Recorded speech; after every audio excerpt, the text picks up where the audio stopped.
আমাদের মূল তিনটি দাবি হচ্ছে বিগত 16 বছর যাবৎ যে সমস্ত সাবেক ইসি কর্মকর্তা পর্দানশীল নারীদের মানবাধিকার হরণ করেছে তাদেরকে বিচারের আওতায় আনা।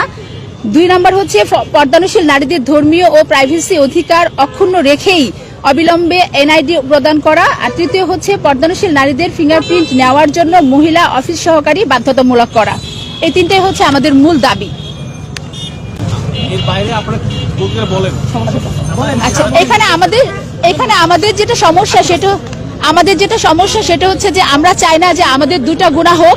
এক হচ্ছে যে আমরা যদি ছবি তুলি সেক্ষেত্রে হচ্ছে আমাদের ছবির একটা গুনাহ হবে, আর দ্বিতীয়ত হচ্ছে আমাদের বেপর্দা হওয়ার একটা গুনাহ হবে। অর্থাৎ আমরা যদি ছবি তুলতে যাই সেক্ষেত্রে আমাদের বেপর্দা হতে হবে, আমাদের মুখটাকে বের করলে আমাদের গুনাহ মানে বেপর্দা হতে হবে। প্লাস হচ্ছে আমরা যখন ছবি তুলবো তখন হচ্ছে ছবির একটা গুনাহ হবে, কারণ হাদিস শরীফে আছে যে কুল্লু মুসাব্বিরির ফিন্নার, অর্থাৎ প্রত্যেক ছবি তুললে আলা জাহান্নামী। আর যখন আমরা মুখ বের করব তখন আমরা ছবি তুললে এক গুনাহ, আর হচ্ছে মুখটা বের করলে বেপর্দা হতে হবে, সেটা হচ্ছে আরেকটা গুনাহ। দুইটাই কোরআন শরীফ এবং হাদিস শরীফ দ্বারা প্রমাণিত যে এটা হচ্ছে গুনাহ, মানে এই দুইটা কারণে আমাদের গুনাহ হবে। আমরা চাই না যে আমরা দুইটা গুনাহ করি, যেহেতু অসংখ্য মা বোনেরা এই গুনাহ করার কারণটা থেকে বেঁচে থাকার জন্যই কিন্তু তারা আজকে এনআইডি কার্ড করেনি। যেহেতু আল্লাহ পাক বলছেন যে কোনো মাখলুকের আনুগত্য করে কোনো আল্লাহ পাকের সাথে নাফরমানি করা যাবে না। আর এই জন্যই তারা কি করে যে আল্লাহ পাকের সাথে নাফরমানি না করে তারা হচ্ছে এনআইডি কার্ড থেকে দূরে থাকছে, যার কারণে তারা জায়গা জমি রেজিস্ট্রেশন করতে পারছে না, তারা তাদের মানে ব্যাংকে অ্যাকাউন্ট করতে পারছে না, সন্তানেরকে লেখাপড়া করাতে পারছে না, অনেক ধরনের অসুবিধা তারা ফিল করছে। এখন যদি তারা এই ছবি মুক্ত এনআইডি কার্ডটা অর্থাৎ ফিঙ্গারপ্রিন্টের মাধ্যমে এনআইডি কার্ডের সুবিধাটা তারা পায়, সেক্ষেত্রে তারা তাদের বাবা মার সম্পত্তি, স্বামীর সম্পত্তি সমস্ত কিছুই তারা পাবে এবং ওই বিভিন্ন ধরনের বিধবা ভাতা, তারপর যে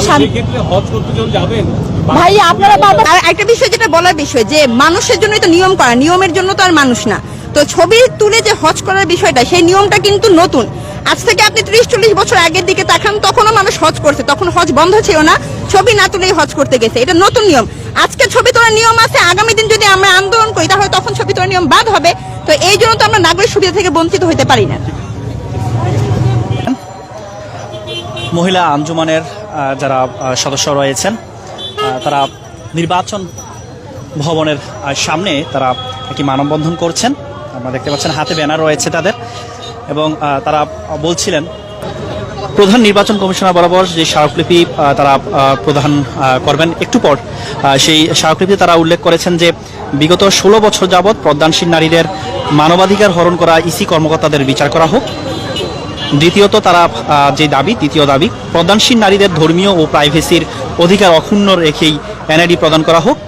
সর্বশেষ যে তাদের দাবি, পর্দানশীল নারীদের ফিঙ্গারপ্রিন্ট নেওয়ায় মহিলা অফিস সহকারী বাধ্যতামূলক করা হোক। এই তিনটি দাবি নিয়ে তাদের যেই স্মারকলিপি, সেটি প্রধান নির্বাচন কমিশনার যিনি রয়েছেন সিইসি বরাবর তারা স্মারকলিপি প্রদান করবেন।